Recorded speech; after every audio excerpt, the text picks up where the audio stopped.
Hello guys, मैं Virendra Kumar advocate फिर से आपका स्वागत करता हूं अपने यूट्यूब चैनल पर। तो फ्रेंड्स, आज का जो हमारा ब्लॉग है वो रहेगा फोर्स, क्रिमिनल फोर्स एंड एजॉल्ट पर। तो 3 टॉपिक हैं इसमें, एक फोर्स है और एक क्रिमिनल फोर्स है और एक एजॉल्ट है। हम डिस्कस करेंगे कि इन तीनों में क्या फ़र्क है और इन तीनों में क्या क्या पनिशमेंट है, और ये जो एजॉल्ट है ये कितने तरह के हैं, कितने सेक्शंस में हैं, किस तरह के एजॉल्ट की कितनी पनिशमेंट है, वो सारी पनिशमेंट भी हम इस ब्लॉग में डिस्कस करेंगे। तो आइए देखते हैं। पहले है सेक्शन 128 भारतीय न्याय संहिता का, जो है फोर्स के बारे में। तो फोर्स क्या चीज है, आइए देखते हैं, समझते हैं। पहले तो फोर्स समझते हैं, फिर क्रिमिनल फोर्स समझेंगे, फिर एजॉल्ट समझेंगे, क्योंकि कोई ज़्यादा डिफरेंस इनमें है नहीं। तो ध्यान से अगर आप पढ़ेंगे तो मेरे से एक बार पढ़ने से भी आपको समझ आ जाएगा, और मैं इसको एक्सप्लेन भी कर दूंगा आपको अच्छी तरह से, बिल्कुल सिंपल भाषा में। पर लेकिन कॉन्सेप्ट जो है वो आपके माइंड में होना चाहिए कि हम क्या चीज़ डिस्कस कर रहे हैं इस टॉपिक में, इस ब्लॉग में। अगर वो सारी चीज़ें आपके माइंड में होगी ना कि इन इन चीज़ों के बारे में डिस्कस करेंगे, तो थोड़ा थोड़ा भी अगर आप सुनेंगे मेरे को तो बिल्कुल आपको समझ आ जाएगा। तो आइए देखते हैं क्या कहता है ये section 128 force. A person is said to use force to another if he causes motion, change of motion, causes motion, change of motion or cessation of motion to that other person, मतलब जो दूसरा आदमी है उसको। और if he causes to any substance such motion, change of motion or cessation of motion as brings that substance into contact with any part of that other's body or with anything which that other is bearing or carrying, or with anything so situated that such contact affect that other's sense of feeling। तो वो क्या हो गया, force हो गया, use of force. यानी किसी चीज का, जैसे मान लीजिए आप, ये मेरे ऑफिस में है, ये ऐसे चला जा रहा है, इसने जाना है लेफ्ट साइड, राइट साइड कोई पर्सन बैठा हुआ है।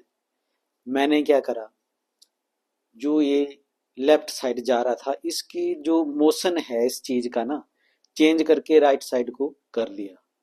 और राइट साइड को करने से क्या फर्क हुआ कि जो पर्सन उस साइड बैठा था उसको इसने टच किया, चाहे उसके बीरिंग जो अपैरल है उनको टच किया या उसकी बॉडी को टच किया। तो ये टच करना ही क्या हो गया, यूज ऑफ फोर्स हो गया। ये मतलब मैंने फोर्स यूज की है। तो ये बड़ा सिंपल सा है, जैसे कोई जानवर जा रहा है उसको उस साइड की डायरेक्शन के लिए करना, लेकिन इंटेंशन गलत है तो अगले सेक्शन में पढ़ेंगे, तो यूज ऑफ क्रिमिनल फोर्स हो गया। अदरवाइज अगर ऐसे ही जा रहा है कोई, जैसे ऑब्जेक्ट है छोटा सा, ये मैंने आपको बताया, इसका एग्जांपल दिया, इस तरह से जा रहा तो यूज ऑफ फोर्स है। तो इसमें क्रिमिनल का कोई वो नहीं है, तो ना ही इसके ये पनिशेबल है। सॉरी, मैं बार बार पुनिश ही बोल देता हूँ, ये पनिश होता है एक्चुअली में। प्रोनाउंसिएशन जो पहले से बिगड़ी हुई है, तो अब थोड़ा सुधार करने की कोशिश तो कर रहा हूँ, लेकिन बहुत ज़्यादा नहीं हो पा रहा है जल्दी जल्दी से प्रोनाउंसमेंट में। तो इसमें जो अब प्रोविजो आती है, ये कहती है provided that the person causing the motion or change of motion or cessation of motion causes that motion, change of motion or cessation of motion in one of the following 3 ways. कैसे कि जो change of motion है और motion को रोकना जो है, और चेंज कॉजेज और सेसेशन ऑफ मोशन है, तो वो जो पर्सन है वो कैसे करता है, by his on bodily power. मतलब ये ऑब्जेक्ट जो जा रहा है तो मैंने अपनी बॉडी से इसको ऐसे कर दिया, इस साइड को टर्न कर दिया, लेफ्ट से राइट को टर्न कर दिया, मतलब बॉडी का यूज करा। और सेकेंडली है by disposing any substance in such a manner that motion or change or cessation of motion takes place without any further act on his part or on the part of any other person। अब जैसे ये इसका कहने का मतलब है कि जैसे ये घूमता हुआ आ रहा है मेरी तरफ को और मैंने इसके आगे बुक रख दी तो वहीं स्टॉप हो गया, तो ये सेसेशन ऑफ मोशन हो गया। तो इसके लिए कोई और कुछ करने की जरूरत नहीं है, बस ये जो जिस जहां इसने जाना था ये नहीं गया, तो ये भी यूज ऑफ फोर्स है। अब थर्ड है by inducing any animal to move to change its motion और सीज टू मूव।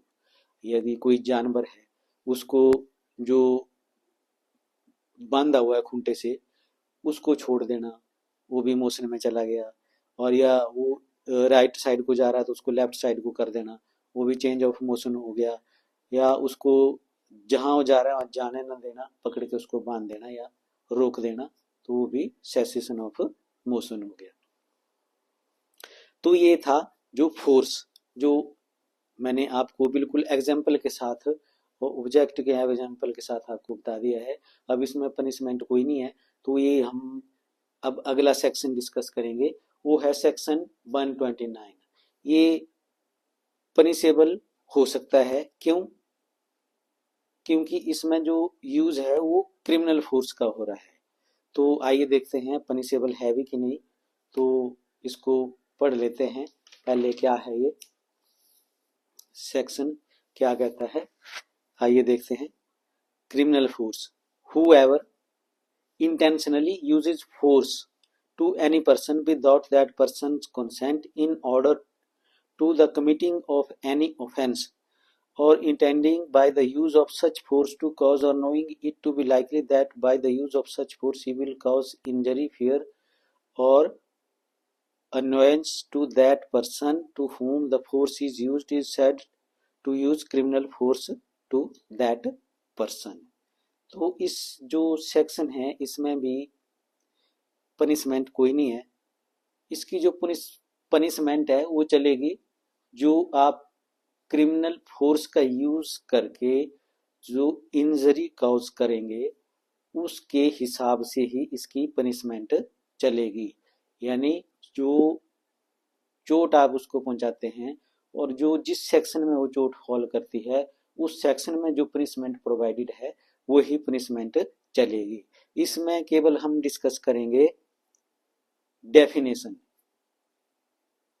कि क्रिमिनल फोर्स क्या होती है। तो इसमें क्रिमिनल फोर्स में क्या है, इंग्रेडिएंट क्या है, intentional use of force to any person, मतलब जानबूझकर किसी अदर पर्सन से फोर्स का यूज करना। ये हो गया कि use of force is must in this section, section 129 जो है क्रिमिनल फोर्स के बारे में। तो इसमें फोर्स का होना बहुत जरूरी है। और जो सेकंड इंग्रेडिएंट है वो कहता है कि such force should have been used without the consent of the victim. जो फोर्स यूज की है वो जो विक्टिम है उसकी कंसेंट के बगैर आपने यूज की है, तो तभी ये क्रिमिनल फोर्स में आएगा। और जो थर्ड इंग्रेडिएंट है इसका वो कहता है कि the force must have been used to commit an offence, तभी तो वो क्रिमिनल फोर्स कहलाएगी। जब आप उसको किसी ऑफेंस को कमिट करने के लिए आप क्रिमिनल फोर्स का यूज करते हैं against offence with the intention to cause injury. आप जो क्रिमिनल फोर्स यूज कर रहे हैं वो आप इसलिए कर रहे हैं कि आप कोई ऑफेंस कमिट कर रहे हैं और आपकी इंटेंशन है कि जो जिसके अगेंस्ट आप फोर्स यूज कर रहे हैं उसको इंजरी पहुंचे, चोट पहुंचे, या उसके मन में डर हो, भय हो जाए, या वो चिढ़ जाए, अनॉयड हो जाए आपकी उस फोर्स से, तो वो ही क्रिमिनल फोर्स है। तो इसमें हमने 3 इंग्रेडिएंट पढ़े हैं। पहला इंग्रेडिएंट है use of intentional use of force, और सेकंड जो है जो फोर्स है वो must be with intention to commit an offence, और जो क्रिमिनल फोर्स है वो without the consent of that other person होनी चाहिए। तो 3 इंग्रेडिएंट हमने इसमें पढ़ लिए हैं। ये आपको बिल्कुल अच्छी तरह से मैंने समझा दिए हैं, समझ आगे होने। अब इसमें थोड़ा सा एग्जाम्पल जो है हम डिस्कस कर लेते हैं। वैसे इतना टफ भी नहीं है कि आपको समझ नहीं आया होगा, लेकिन फिर भी इसमें है bear a spites over B, A would be liable for using criminal force against B because spiting must have caused annoyance to B। यानी A क्या करता है, B के ऊपर थूकता है, तो उसके थूकने से क्या हो गया B के ऊपर कि B जो है वो एनॉयड हो गया। यानी इंग्रेडिएंट जो था इसका क्रिमिनल फोर्स का वो कंप्लीट हो गए तीनों। क्या, एक तो उसने यूज ऑफ फोर्स करा थूक कर, और वो जो थूका उसने विदाउट कंसेंट ऑफ बी है, और थर्ड जो इंग्रेडिएंट था उसके थूकने से जो था वो बी एनॉयड हो गया। तो ये कंप्लीट हो गया इसमें जो था बिल्कुल ऑफेंस पूरा। अब सिमिलरली जो एक और सिंपल सा एग्जांपल है वो मैं डिस्कस करता हूं आपके साथ, वो है if A removes the bill of lady he would be guilty under this section. क्योंकि जो पर्दा नसीम लेडी होती है उनका कोई जो पर्दा घूंघट है उसको उठाता है तो वो भी इस सेक्शन के अंदर कवर है, यानी यूज ऑफ क्रिमिनल फोर्स वहां पर हो गया है। तो ये जो जर्नल से एग्जाम्पल थे ये मैंने आपके साथ डिस्कस कर लिए हैं। इसमें बहुत सारे एग्जाम्पल दिए हुए हैं, आप पढ़ सकते हैं बिल्कुल, और बिल्कुल अगर समझ नहीं आया तो अच्छी तरह से आप समझ जाएंगे, क्योंकि एग्जाम्पल जो है ना इनमें बिल्कुल अच्छी तरह से एक्सप्लेन किया हुआ है। जैसे एक एग्जाम्पल है इसमें कि जो बोट है ना वो बांधी हुई है समुद्र के किनारे, जैसे आपको पता ही है कि बोट को रस्सी से बांध के रखते हैं खूंटे के साथ ताकि वो भाग ना जाए। तो अगर उस बोट को भी कोई खोल देता है ना और वो बोट आगे चली जाती है विद इंटेंशन कि वो डूब जाए या वो जो बैठा उस पर वो डूब जाए, तो वो भी एक क्रिमिनल फोर्स ही यूज हो गई वहां, क्योंकि बोट को जो है वो मोशन में ला दिया है। तो ये भी आप इस तरह के एग्जाम्पल हैं। और जैसे जो दूसरा एग्जाम्पल है कि जो चैरियट है, रथ है, उसमें जो घोड़े लगे हैं उसके घोड़े के जो डरा धमका के उसकी दिशा बदल दी जाती है या किसी घोड़े को खोल दिया जाता है तो वो भी यूज ऑफ फोर्स ही हो गया। तो इस तरह से जो एग्जाम्पल है इसमें बिल्कुल सिंपल सिंपल से दिए हुए हैं और बहुत ही बढ़िया तरीके से आप इनको पढ़ सकते हैं और समझ सकते हैं अगर आपको कोई कंफ्यूजन है तो। अब है बारी एजॉल्ट की। एजॉल्ट को अब डिस्कस कर लेते हैं। तो क्या है एजॉल्ट, आइए देखते हैं। सेक्शन 138। तो आज हम जो डिस्कस कर रहे हैं ना वो है सेक्शन 128 फोर्स, 129 क्रिमिनल फोर्स और सेक्शन 130 एजॉल्ट, यानी भारतीय न्याय संहिता के ये तीनों सेक्शन हैं। अब देखते हैं क्या कहता है assault. Whoever makes any gesture or any preparation intending or knowing it to be likely that such gesture or preparation will cause any person present to apprehend that he who makes that gesture or preparation is about to use criminal force to that person is said to commit an offense, commit an assault। तो इस तरह से gesture या preparation intending ये जाहिर करना या जाहिर करवाना, उस व्यक्ति को अनुभव कराना कि जो ये गेस्चर दे रहा है वो उस पर आक्रमण करने वाला है।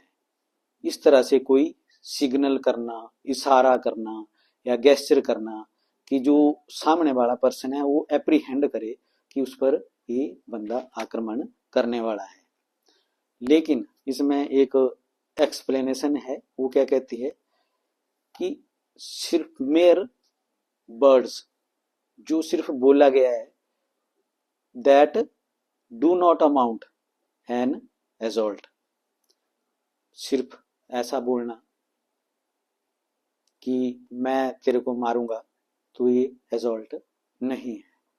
But the words which a person uses may give to his gesture or preparation such a meaning as may be make those gesture or preparation amount to an assault. लेकिन इस तरह से बोलना वर्ड से ही एजॉल्ट समझा जाएगा, लेकिन ये बोलना कि मैं तेरे को मारूंगा तो ये एजॉल्ट नहीं है। लेकिन तू रुक, मैं भी तेरे को सीधा करता हूं, डंडा लेके किसी के पीछे भागना, दैट अमाउंट एजॉल्ट। तो ये इतना सा डिफरेंस है। अब देखिए जो एग्जाम्पल है इसमें बहुत अच्छे अच्छे दिए हुए हैं, ये भी डिस्कस कर लेते हैं। जैसे ए शेक्स हिज फिस्ट मुक्का eight Z, intending or knowing,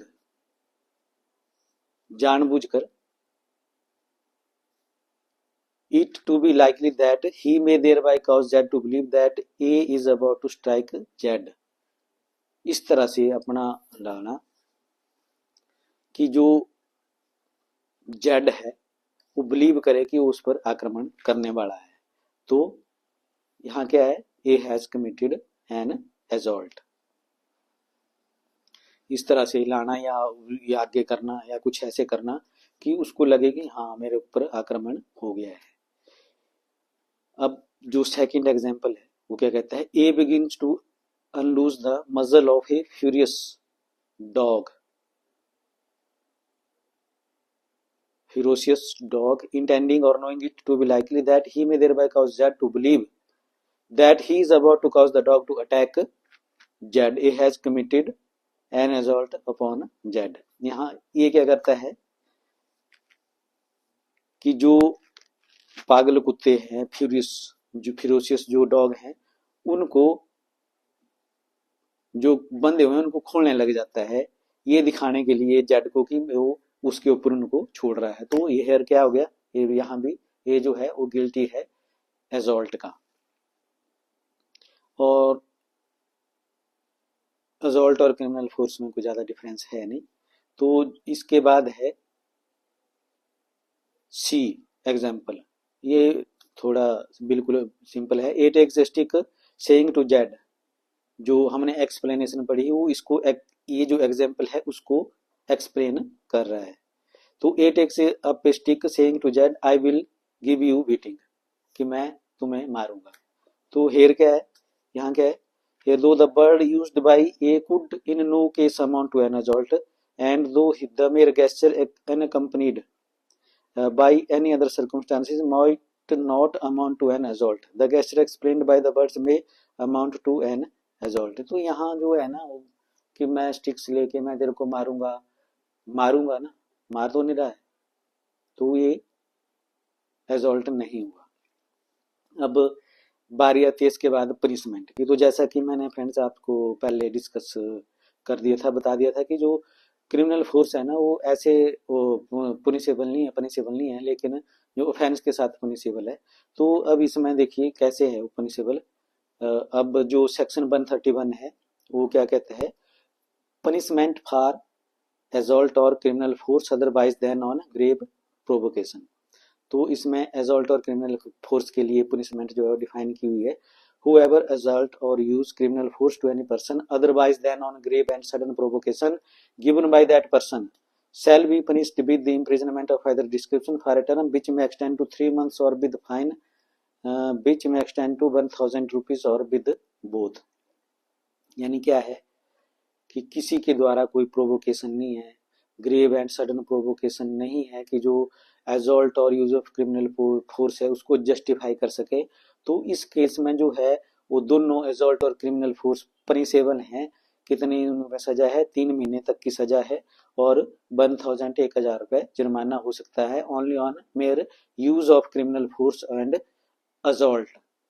injury कोई नहीं है, सिर्फ यूज ही हुआ है अभी क्रिमिनल फोर्स का और एजॉल्ट का। तो ग्रेव एंड सडन प्रोवोकेशन जो है वो क्या होती है, will not mitigate the punishment for an offence under this section. जो पनिशमेंट इस सेक्शन में है वो ग्रेव एंड सडन प्रोवोकेशन जो है उसको कम नहीं कर सकती है। किन सिचुएशन में, कि if the provocation is sought voluntarily provoked by the offender as an excuse for the offence, की जो यूज ऑफ क्रिमिनल फोर्स कर रहा है, एजॉल्ट कर रहा है, वो प्रोवोकेशन जो है उसके द्वारा खुद नहीं सीख की होनी चाहिए दूसरे पर्सन से, और कि उस खुद वो प्रोवोकेशन सीख कर रहा है अपने लिए और फिर उसके ऊपर यूज ऑफ क्रिमिनल फोर्स कर रहा है या एजॉल्ट कर रहा है, तो इस केस में जो है वो पनिशमेंट उसकी कम नहीं हो सकती है, क्योंकि जो प्रोवोकेशन है उसने अपने आप जो है वो शाउट की है। और जो बी या इसमें वो क्या कहता है कि if the provocation is given by anything done in obedience to the law or by public servant in the lawful exercise of the powers of such public servant, कि यदि पब्लिक सर्वेंट कोई कार्य कर रहा है जो उसकी ड्यूटी है, अपनी lawful exercise in his duty कर रहा है, तो जैसा कि उसकी ड्यूटी है उससे कोई प्रोवोक हो जाता है, तो वो प्रोवोकेशन जो है वो प्रोवोकेशन नहीं मानी जाएगी, क्योंकि जो पब्लिक सर्वेंट है वो अपनी ड्यूटी डिस्चार्ज कर रहा है। और जो थर्ड है, if the provocation is given by anything done in the lawful exercise of the right of private defence, अगर आप प्राइवेट डिफेंस में एक्ट कर रहे हैं, तो प्राइवेट डिफेंस में जो आपको अधिकार है उसको एक्सरसाइज कर रहे हैं, लेकिन दूसरा बंदा उसको प्रोवोकेशन समझता है, तो वो प्रोवोकेशन जो है प्रोवोकेशन नहीं मानी जाएगी। और जो सजा है इस सेक्शन 131 भारतीय न्याय संहिता में, वो 3 मंथ की और 1000 फाइन वो पूरी की पूरी उसको दी जा सकती है। ये कोर्ट की डिस्क्रिशनरी पावर है, और as per fact and circumstances of the case court will grant the punishment or award the punishment as court deem fit. लेकिन जो प्रोविजन है वो हमने डिस्कस कर लिया है। इसके बाद सेक्शन 132, 133, 134, 135, 136 इसमें ये डिफरेंट टाइप बताए हुए हैं, इसमें किस तरह से क्या है आप देख लीजिएगा, पढ़ लीजिएगा, और बिल्कुल इसमें कोई एक्सप्लेन करने वाली कोई चीज़ नहीं है। तो ठीक है फ्रेंड, अब हम मिलते हैं नेक्स्ट ब्लॉग में।